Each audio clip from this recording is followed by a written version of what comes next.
There is a hidden failure point in the Indian economy.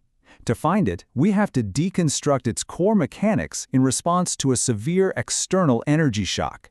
This means we have to go beyond the conventional analysis. Right away, the standard assumption is wrong. Orthodox models all predict that an oil shock would trigger stagnation and high inflation. But the data from fiscal year 2024 shows the exact opposite. Extreme geopolitical volatility actually generated a $7.9 billion windfall. That anomaly forces us to conduct a much deeper structural investigation. The stakes here are defined mathematically. India's economy operates with a structural dependency of 89% on imported crude. Now, this isn't some cyclical variable, it's a fixed boundary condition of the entire system. And the sheer scale of this dependency is what dictates the magnitude of any potential failure. So this creates a central paradox. How can a system with an 89% dependency also contain a powerful, counterintuitive hedge?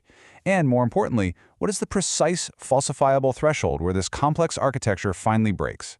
That is the core question we are going to answer. Okay, to really understand the forces at play, let's map them to a physical reality. Think of the Indian economy as a complex hydraulic machine.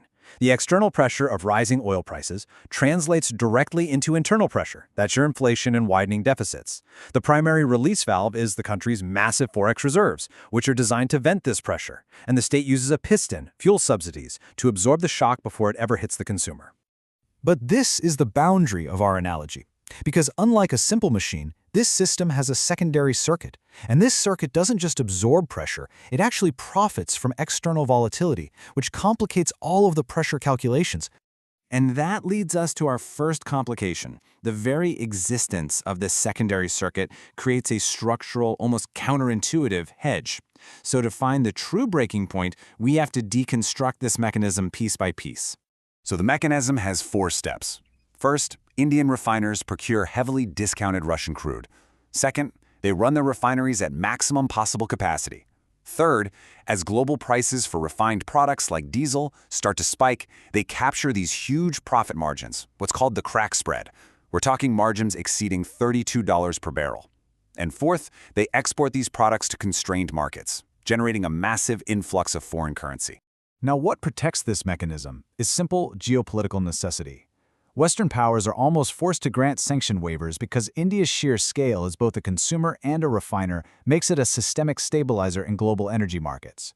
During a crisis, the world simply can't afford for that capacity to go offline. This is what solidifies India's position as a hedging hegemon. But, and this is critical, this corporate hedge is only partial. It cannot fully insulate the domestic economy from the raw mathematical pressure of a global price spike, and therefore, the state has to deploy its own sovereign defenses. This triggers our next complication.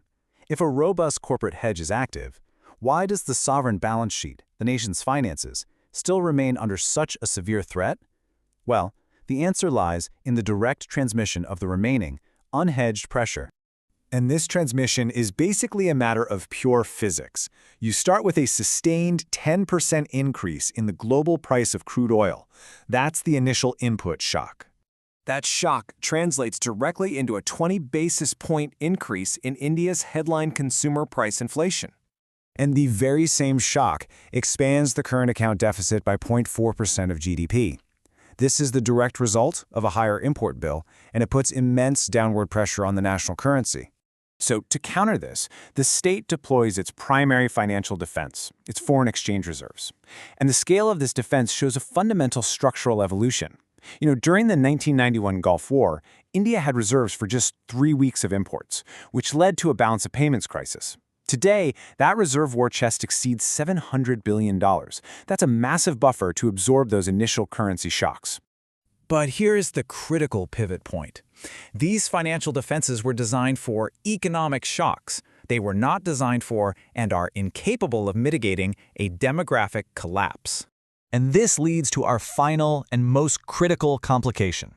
The financial buffers are demonstrably robust. The corporate hedge is effective, so where is the true structural failure point of the entire system? It's in the human element. The data confirms this vulnerability. a full 38% of India's massive remittance inflows. And remember, this is a critical source of foreign exchange that stabilizes the national accounts, originate from the Gulf Cooperation Council nations, the precise epicenter of a potential conflict. This dependency is the system's hidden vulnerability. What this describes is a violent phase shift. Normally, remittances act as a buffer. Workers tend to send more money home during times of economic stress. But during a kinetic conflict that actually destroys their jobs, the flow inverts. Remittances stop entirely, right when they are needed most, which just accelerates the crisis. The scale of this demographic shock is immense. The repatriation of over 730,000 Indian nationals from these high-risk zones would trigger a massive reverse migration event. And this isn't a financial problem, it's a structural dislocation of labor that central bank monetary policy is literally powerless to solve. It creates an insurmountable surge in domestic unemployment, and it collapses local economies in those remittance-dependent states. So the system's failure mode is not some gradual decline. It is a catastrophic, non-linear collapse, and it's triggered the moment a single variable breaches its threshold. The logic loop becomes inevitable. The corporate hedge buys the system time.